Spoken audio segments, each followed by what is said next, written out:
Hello guys, welcome to my channel अब्रिलियन plus and इससे पहले आपने मेरी वीडियो देखी होंगी जो कि मैंने ट्रिग्नोमेट्री टॉपिक और एबीसीडीज के बारे में करवाई है।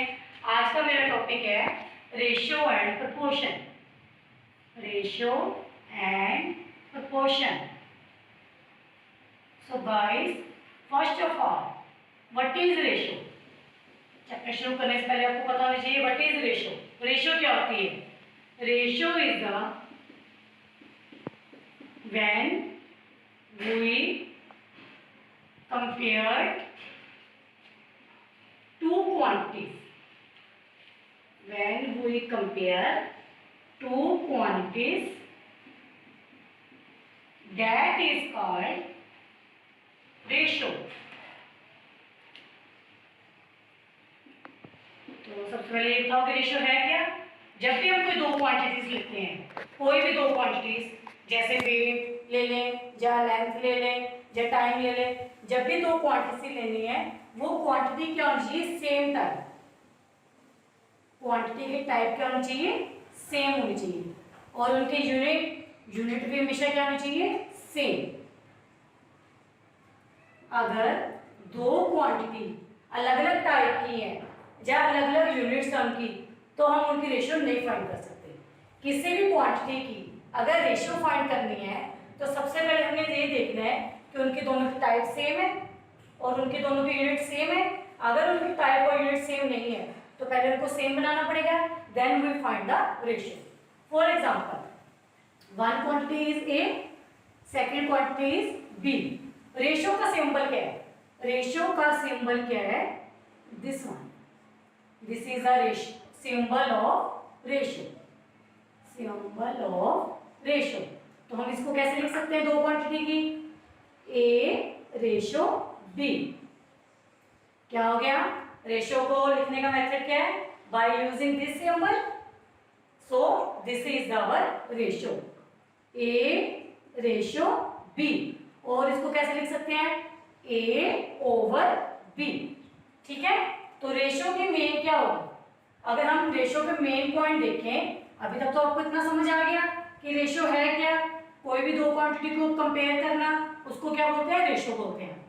अब रेशियो का मेन क्या है कि सब रेशियो कैसे बोलेंगे कि वो चीज रेशियो में हम फाइंड कर सकते हैं। तो उसके लिए क्या देखना है कि उनकी यूनिट सेम है या नहीं। फॉर एग्जाम्पल, मैं आपको यहाँ पे एक एग्जाम्पल समझाती हूँ। लाइक ऊपर उन्होंने दिए हुए 9 kg, नीचे दिए हुए 9 सेंटीमीटर। अब इसका देखो, इसकी कौन सी टाइप है? वेट। और इसकी कौन सी टाइप है? लेंथ। दोनों की टाइप क्या होगी? अलग अलग होगी, तो इसकी रेशियो फाइंड नहीं की जा सकती। सेकेंड एग्जांपल देखो, सेकेंड एग्जांपल देखो, उसमें क्या है? 2 kg एंड 1000 ग्राम। इनकी तो टाइप अलग अलग थी, डिफरेंट टाइप है, तो उनकी रेशियो फाइंड कभी नहीं हुई। अब इसकी देखो, इनकी क्या है? Different units. इनकी क्या है? Different units. तो मैंने आपको पहले बताया है कि अगर डिफरेंट यूनिट्स हैं तो उनकी भी रेशियो फाइंड नहीं कर सकते।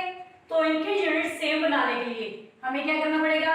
1 kg में कितने ग्राम होते हैं? 1 kg is equal to 1000 gram. 1 kg is equal to 1000 gram. हमारे पास कितना है? 2 kg। तो इसको क्या लिखोगे? 2000 ग्राम अपॉन 1000 ग्राम।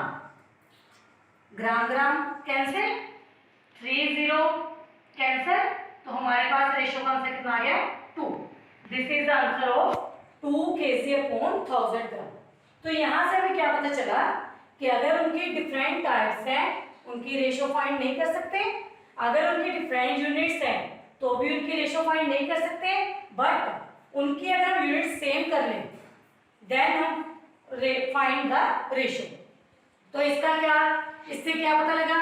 कौन कौन सी प्रॉपर्टी आई रेशियो की? कौन कौन सी प्रॉपर्टीज आई? Ratio can be find only if they are of same type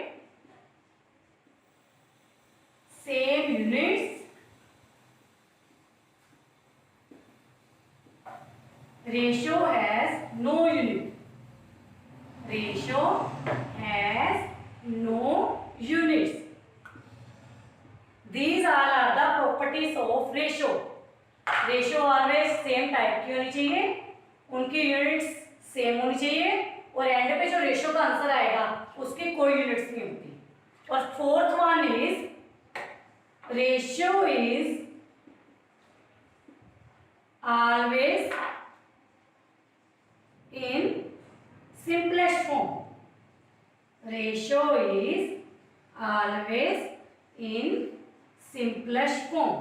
simplest form का मीनिंग क्या है वो मैं अब आपको यहाँ पे बताती हूँ एक एग्जांपल लेके।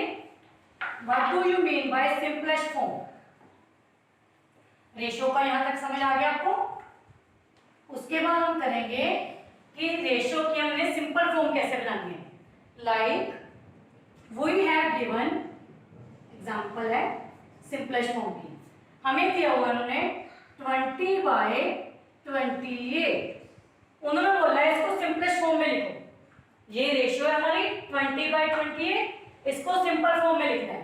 सिंपल फॉर्म में कैसे लिखोगे? कौन से टेबल पे कटिंग हो रही है? 2 के 10, यहाँ पे कितना आ जाएगा 40, अगेन कट 5, अगेन कट 7। तो हमारा आंसर कितना आ गया 5/7। 5/7 को और आगे कट कर सकते हैं, इसके और आगे किसी टेबल पे कटिंग नहीं होगी। इसकी कटिंग कैसे करनी है कि दोनों सेम टेबल पे जाने चाहिए। आगे 4 फर्दर कटिंग नहीं हो रही तो this is the simplest form. 5/7 is the simplest form of ratio. मान लो अगर आपको रेशियो दी हुई है 2/3, रेशियो 5/7, रेशियो 3/8। अगर आपने इसकी रेशियो फाइंड करनी है तो ये सिंपलेस्ट फॉर्म नहीं है। सिंपलेस्ट फॉर्म में इसकी रेशियो कैसे निकालनी है? जितने आपके पास डिनोमिनेटर में नंबर है, ये तो आपको पता है ना कि जब भी ओवर में होते हैं, जैसे 3/8 है, इसको क्या बोलते हैं 3/8। तो जो ऊपर वाले नंबर है, जो ऊपर वाले नंबर है उनको क्या बोलते हैं न्यूमरेटर, जो नीचे वाला है उनको क्या बोलेंगे डिनोमिनेटर। अब यहाँ पे देखो, आपने यहाँ पे ले लिया 2, ये आपके पास 3 नंबर है 2/3, 5/7 एंड 3/2। ये तीनों नंबर आपको रेशो में दिए हुए हैं। ऊपर वाले सारे नंबर न्यूमरेटर, नीचे वाले सारे नंबर डिनोमिनेटर। अगर आपने इसकी सिंपलेस्ट फॉर्म बनानी है तो सिंपलेस्ट फॉर्म कैसे बनेगी?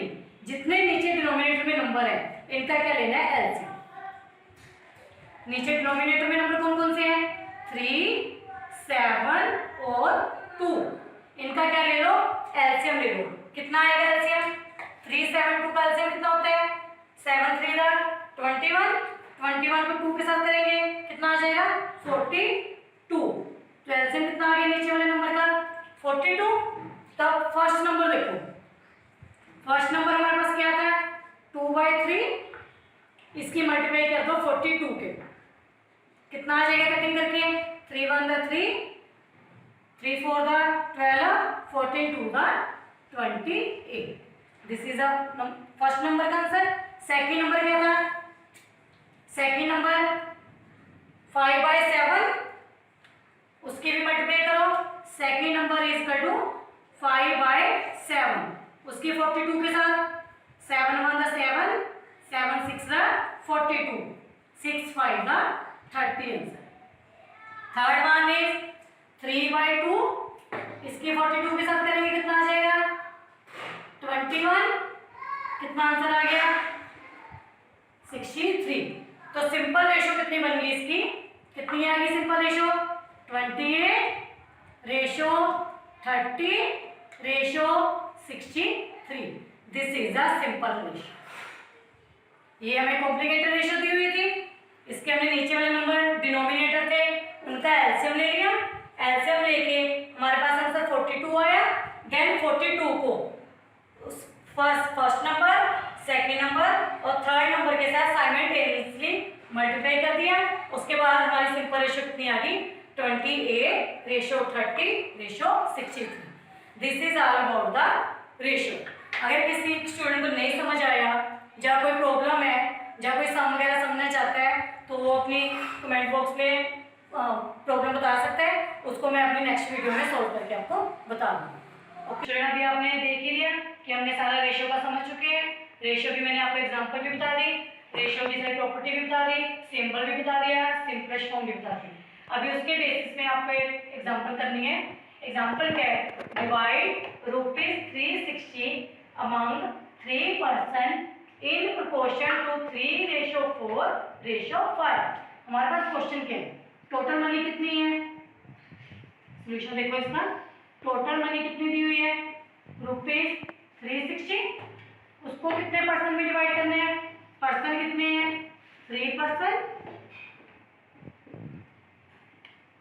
और उनकी रेशियो कितनी दी है? 3:4:5।